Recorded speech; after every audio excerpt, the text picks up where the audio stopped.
اعوذ باللہ من الشیطان اللعین الرجیم بسم اللہ الرحمن الرحیم۔ الحرمین پبلیشرز کراچی پاکستان کی شائع کردہ تفسیر پارہ ام، جس کی تالیف سید ذوالفقار علی زیدی صاحب نے کی ہے، آپ کی سماعتوں کے لیے ہدیہ ہے۔ آج سورۃ اللیل کے سلسلے میں کتاب سے پڑھا جائے گا۔ نزولی ترتیب کے لحاظ سے سورۃ اللیل قرآن مجید کا 9 نمبر کا سورہ ہے اور موجودہ ترتیب کے لحاظ سے 92 نمبر کا سورہ ہے۔ اس سورہ کی پہلی آیت کی مناسبت سے اس کا نام سورہ لیل ہے۔ فضائل اور خواص سورہ کے سلسلے میں حضرت رسول خدا صلی اللہ علیہ وآلہ وسلم سے مروی ہے کہ جو شخص سورہ لیل کی تلاوت کرے گا تو اللہ اسے اتنا عطا کرے گا یہاں تک کہ وہ راضی ہو جائے، اس سے سختیاں دور کرے گا اور آسانیاں اسے میسر کرے گا اور اپنے فضل و مہربانی سے اسے بے نیاز کر دے گا۔ یہ تفسیر نمونہ میں لکھا ہوا ہے اور تفسیر برہان کی جلد 8 میں بھی لکھا ہوا ہے۔ موضوعات اس سورہ کے اور خلاصہ مضامین یہ ہے کہ یہ سورہ مکی صورتوں میں سے ایک مختصر سورہ ہے، مختصر آیات کی شکل میں ہے، لیکن اس کے مضامین تند و تیز ہیں۔ زیادہ تر بحث قیامت و خدا کی طرف سے جزا و سزا پر مشتمل ہے۔ اس سورہ میں ابتدا میں تینوں قسموں کا ذکر کرنے کے بعد لوگوں کو 2 گروہوں میں تقسیم کیا گیا ہے۔ نمبر 1 تقویٰ کے ساتھ انفاق کرنے والے، اور نمبر 2 وہ بخیل جو قیامت کے اجر اور پاداش کے منکر ہیں۔ پہلے گروہ کا انجام سعادت اور راحت و آرام ہے، جبکہ دوسرے گروہ کا انجام تنگی اور بدبختی ہے۔ پھر اس معنی کی طرف اشارہ کرنے کے بعد اس مطلب پر روشنی ڈالی گئی ہے کہ بندوں کی ہدایت کرنا خدا کا کام ہے۔ تمام لوگوں کو دوزخ کی آگ سے ڈرایا گیا ہے۔ آخر میں آگ میں جلنے والوں اور اسے نجات پانے والوں کی صفات بیان کرتے ہوئے سورہ کا اختتام ہوا ہے۔ شان نزول کے بارے میں لکھا ہے کہ چونکہ سورہ لیل قسم سے شروع ہوا ہے اور رات کی قسم کے بعد دن کی قسم ہے، اور 30 کی قسم اس ذات برحق کی ہے جس نے نر و مادہ خلق فرمائے ہیں۔ رات قدرت کی نشانیوں میں سے ایک ہے۔ اللہ تعالیٰ نے قرآن مجید میں 7 مقامات پر رات کی قسم کھائی ہے، جو یوں ہے۔ نمبر 1 سورہ مدثر کی آیت نمبر 33 واللیل اذا ادبر، رات کی قسم جب وہ پلٹنے لگتی ہے۔ سورہ تکویر کی آیت نمبر 17 واللیل اذا عسعس، رات کی قسم جب وہ جہان کے چہرے کو تاریک کر دے۔ سورہ انشقاق کی آیت نمبر 17 واللیل وما وسق، رات کی قسم جسے وہ سمیٹ لیتی ہے۔ سورہ شمس کی آیت نمبر 4 میں ارشاد ہوا واللیل اذا یسر، رات کی قسم جب وہ جانے لگے۔ معاف کیجیے گا، یہ سورہ فجر کی آیت نمبر 4 ہے، واللیل اذا یسر۔ نمبر 5 سورہ شمس کی آیت نمبر 4 یہ ہے واللیل اذا یغشاہا، رات کی قسم جب دن پر چھا جائے۔ چھٹا مقام سورہ ضحیٰ کی آیت نمبر 2 واللیل اذا سجا، قسم ہے رات کی جب اس کی تاریکی چھا جائے۔ اور سورہ لیل ہی کی آیت نمبر 1 ہے واللیل اذا یغشا، یعنی رات کی قسم جب چھا جائے۔ قرآن کریم میں بہت ساری آیات میں جن میں دن اور رات کے آگے آنے جانے کو قدرت نے اپنی نشانیاں قرار دیا ہے۔ بعض آیات میں تو اللہ تعالیٰ نے رات کو اپنی رحمت کا مظہر قرار دیا، جیسے ارشاد ہوا وَمِن رَحْمَتِهِ جَعَلَ لَكُمُ اللَّيْلَ وَالنَّهَارَ لِتَسْكُنُوا فِيهِ وَلِتَبْتَغُوا مِن فَضْلِهِ لَعَلَّكُمْ تَشْكُرُونَ، یہ سورہ قصص کی آیت نمبر 73 ہے۔ اللہ کی ایک رحمت یہ ہے کہ اس نے تمہارے لیے رات اور دن کو مقرر کیا تاکہ تم رات کو سکون حاصل کر سکو اور دن کے وقت خدا کے فضل کی تلاش کرو، یعنی تلاش معاش میں نکلو۔ ممکن ہے اس طرح تم شکر گزار بن سکو۔ اسی طرح بعض ایسی آیات موجود ہیں جو اس بات پر دلالت کرتی ہیں کہ دن اور رات خدا کی قدرت اور اس کے لطف و کرم کی نشانیاں ہیں، جیسے ارشاد ہوا سورہ روم کی آیت نمبر 33 میں، وَمِنْ آیَاتِهِ مَنَامُكُم بِاللَّيْلِ وَالنَّهَارِ وَابْتِغَاؤُكُم مِّن فَضْلِهِ إِنَّ فِي ذَلِكَ لَآیَاتٍ لِقَوْمٍ يَسْمَعُونَ۔ تمہارا رات کو سونا اور دن کو رزق و روزی تلاش کرنا خدا کی نشانیوں میں سے ہے، یقیناً اس میں ان لوگوں کے لیے نشانیاں ہیں جو حق کی آواز کو سنتے ہیں۔ سورہ مومن جس کو سورہ غافر بھی کہتے ہیں، اس کی آیت نمبر 61 میں ارشاد ہوا اللہ الذی جعل لکم اللیل لتسکنوا فیہ والنہار مبصرا ان اللہ لذو فضل علی الناس ولکن اکثر الناس لا یشکرون۔ اللہ وہی تو ہے جس نے تمہارے لیے رات بنائی تاکہ تم اس میں آرام کر سکو اور دن کو تمہارے کام کاج کے لیے روشن بنایا، یقیناً خدا لوگوں پر بڑا فضل کرنے والا ہے، لیکن اکثر لوگ شکر ادا نہیں کرتے۔ جی ہاں، اگر دن کی نعمت نہیں ہوتی تو انسان سورج کی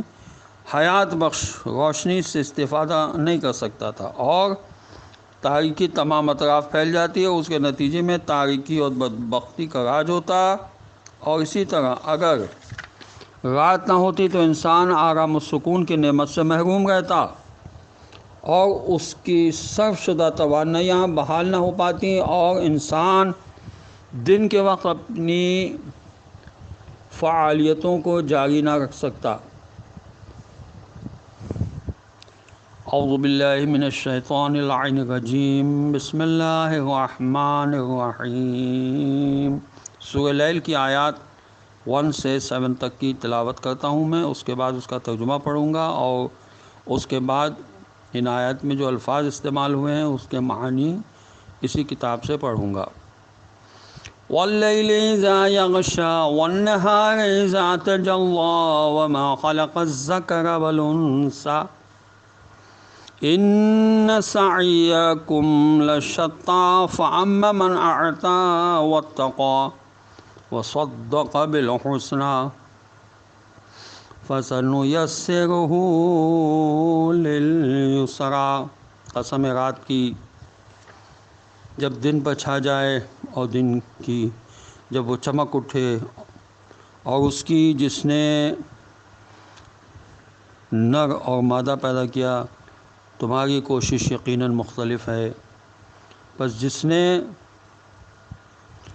راہ خدا میں مال دیا اور تقوی اختیار کیا اور اچھی بات کی تصدیق کی، پس ہم اسے جلد ہی آسانی کے اسباب فراہم کریں گے۔ واللیل یعنی رات کی قسم، اذا جب، یغشا وہ ڈھانک لے، والنہار اور دن کی قسم، خلق اس نے پیدا کیا، تجلا جب وہ روشن ہو، وما اور جو، انا بے شک، الذکر یعنی ذکر، والانثی مؤنث، فاما پس جو، سعیکم تمہاری کوشش، لشتیٰ مختلف ہے، واتقیٰ تقوی اختیار کیا، من جس نے، اعطیٰ دے دیا، وصدقا تصدیق کی، بالحسنیٰ اچھی بات کی، فسنیسرہ ان قریب اسے سیر کریں گے، لیسرا آسانی۔ سورہ مبارکہ واللیل کے ابتدا میں ہم 3 فکر انگیز قسموں کو پاتے ہیں، ان میں 2 مخلوقات یعنی رات اور دن کی قسم، اور تیسری قسم خالق و مالک کی قسم ہے، یعنی قسم رات کی جب وہ چھا جائے اور دن کی جب وہ ظاہر و آشکار ہو جائے، اور تیسری قسم ہے وما خلق الذکر والانثی، یعنی اس ذات کی قسم جس نے نر اور مادہ کو پیدا کیا۔ ان سعیکم لشتیٰ فاما من اعطیٰ واتقیٰ وصدق بالحسنیٰ فسنیسرہ لیلیسریٰ، یعنی تمہاری کوششیں مختلف ہیں، پس جس نے رائے خدا میں مال دیا اور تقوی اختیار کیا اور اچھی بات کی تصدیق کی، پس ہم اسے جلدی آسانی کے اسباب فراہم کریں گے۔ وَأَمَّا مَنْ بَخِلَ وَاسْتَغْنَى، اور جس نے بخل کیا اور اللہ سے بے نیازی برتی، وَكَذَّبَ بِالْحُسْنَى، اور اچھی بات کو جھٹلایا، فَسَنُيَسِّرُهُ لِلْعُسْرَى، پس ہم اسے جلد ہی مشکلات کا سامان فراہم کریں گے۔ وَمَا يُغْنِي عَنْهُ مَالُهُ إِذَا تَرَدَّى، اور جب وہ سقوط کرے گا تو اس کا مال اس وقت اس کے کام نہ آئے گا۔ إِنَّ عَلَيْنَا لَلْهُدَى، راستہ دکھانا یقیناً ہماری ذمہ داری ہے۔ وَإِنَّ لَنَا لَلْآخِرَةَ وَالْأُولَىٰ، اور دنیا اور آخرت کے یقیناً ہم مالک ہیں۔ فَأَنذَرْتُكُمْ نَارًا تَلَظَّىٰ، ہاں پس میں نے تمہیں بھڑکتی آگ سے متنبہ کر دیا ہے۔ لا يصلاها الا الاشقى، اس میں سب سے زیادہ شقی شخص ہی جلے گا۔ الفاظ جو استعمال ہوئے ان آیات میں ان کے معنی یہ ہیں، وَأَمَّا، اور جو من جس نے بخلا بخل کیا، واستغنا لاپرواہ رہا، اور کذبا جھٹلایا، بالحسنی اچھی بات کو، فسا پس ان قریب، نیسرہ اس کے لیے میسر کریں گے، للعسرا سختی دشواری، وما اور نہیں، یغنی فائدہ دے گا، عنہ اس کو، مالہ اس کا مال، اذا جب، تردہ نیچے گرے گا، انا بے شک، علینا ہمارے ذمے ہے، للہدی ہدایت کرنا، وَإِنَّا اور یقیناً، لنا ہمارے لیے، للآخرۃ آخرت، والأولیٰ اور دنیا، فَأَنذَرْتُكُمْ پس میں تمہیں ڈراتا ہوں، نارن آگ سے، تلظیٰ بھڑکتی ہوئی، لا نہیں، یصلاھا اس میں داخل ہوگا، الا سوائے، الاشقیٰ یعنی انتہائی بدبخت۔ وَأَمَّا مَنْ بَخِلَ وَاسْتَغْنَى وَكَذَّبَ بِالْحُسْنَىٰ فَسَنُيَسِّرُهُ لِلْعُسْرَىٰ وَمَا يُغْنِي عَنْهُ مَالُهُ إِذَا تَرَدَّىٰ، جس شخص نے بخل کیا اور اللہ سے بے نیازی برتی اور اچھی بات کو جھٹلایا تو عن قریب ہم اس کے لیے مشکلات کا سامان فراہم کریں گے، اور جب وہ سقوط کرے گا تو اس وقت اس کا مال اس کے کام نہیں آئے گا۔ وَكَذَّبَ بِالْحُسْنَىٰ، یہ لوگ قیامت کی جزاؤں کو جھٹلاتے ہیں۔ اِنَّا عَلَيْنَا لَلْهُدَىٰ، بے شک ہدایت کرنا ہمارے ذمے ہے، وَإِنَّ لَنَا لَلْآخِرَةَ وَالْأُولَىٰ، اور دنیا و آخرت کے مالک ہم ہی ہیں۔ فَأَنذَرْتُكُمْ نَارًا تَلَظَّىٰ، پس میں نے تمہیں بھڑکتی ہوئی آگ سے متنبہ کر دیا، لا یصلاھا الا الاشقیٰ،